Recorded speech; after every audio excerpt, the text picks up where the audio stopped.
Je vais vous lire les 10 règles d'or du dialogue entre époux. Et ça a été écrit par l'évangéliste Samuel Adzagorzian. Sachez écouter avec attention et ne répondre que lorsque votre conjoint a fini de parler. Celui qui répond avant d'avoir écouté fait un acte de folie et s'attire la conclusion. Ainsi que tout homme soit prompt à écouter, lent à parler, lent à se mettre en colère. Soyez lent à parler, réfléchissez d'abord. Parlez de telle façon que votre conjoint comprenne bien ce que vous voulez dire. Le cœur du juste médite pour répondre, mais la bouche des méchants répand des méchancetés. Si tu vois un homme irréfléchi dans ses paroles, il y a plus à espérer d'un insensé que de lui. Dites toujours la vérité, mais dans l'amour, n'exagérez rien. C'est pourquoi renoncez au mensonge, et que chacun de vous parle selon la vérité à son prochain, car nous sommes membres les uns des autres. Ne mentez pas les uns aux autres, vous étant dépouillés du vieil homme et de ses œuvres. N'utilisez pas le silence pour frustrer votre conjoint. Expliquez-lui la raison de votre hésitation momentanée. Autrefois, vous étiez ténèbres, et maintenant vous êtes lumière dans le Seigneur. Marchez comme des enfants de lumière, car le fruit de la lumière consiste en toutes sortes de bonté, de justice et de vérité. Examinez ce qui est agréable au Seigneur. Ne vous querellez point. N'oubliez pas qu'il est possible d'avoir un avis différent, sans pour autant devoir se disputer.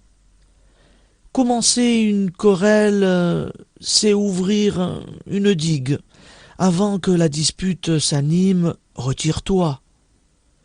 C'est une gloire pour l'homme de s'abstenir des querelles, mais tout insensé se livre à l'emportement, on pourrait dire. Soyez aimable dans vos réponses, ne répliquez jamais avec colère. Celui qui est lent à la colère a une grande intelligence, mais celui qui est prompt à s'emporter proclame sa folie. Une réponse douce calme la fureur, mais une parole dure excite la colère.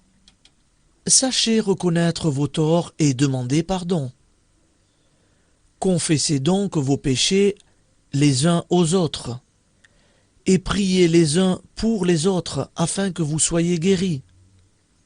Supportez-vous les uns les autres, et si l'un a sujet de se plaindre de l'autre, pardonnez-vous réciproquement, de même que Christ vous a pardonné.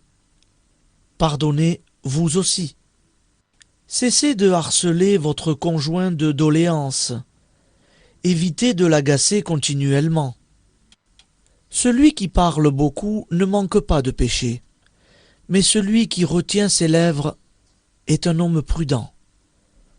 Celui qui couvre une faute cherche l'amour, et celui qui la rappelle dans ses discours divise les amis. Ne critiquez pas votre conjoint et ne le blâmez pas, mais cherchez plutôt à l'encourager et à l'édifier. Ne rendez à personne le mal pour le mal. Recherchez ce qui est bien devant tous les hommes. Ne rendez point mal pour mal, ou injure pour injure. Bénissez au contraire, car c'est à cela que vous avez été appelés, afin d'hériter la bénédiction. Cherchez à comprendre avant d'être compris. Soyez tolérants et prenez sincèrement à cœur les intérêts de votre conjoint.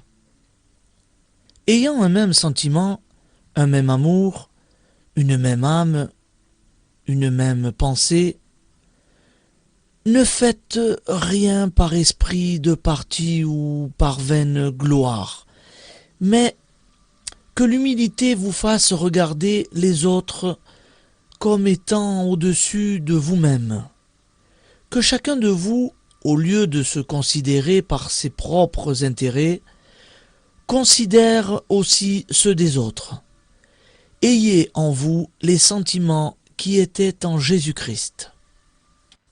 Marchez d'une manière digne de la vocation qui vous a été adressée en toute humilité et douceur, avec patience, vous supportant les uns les autres avec charité, vous efforçant de conserver l'unité de l'esprit par le lien de la paix.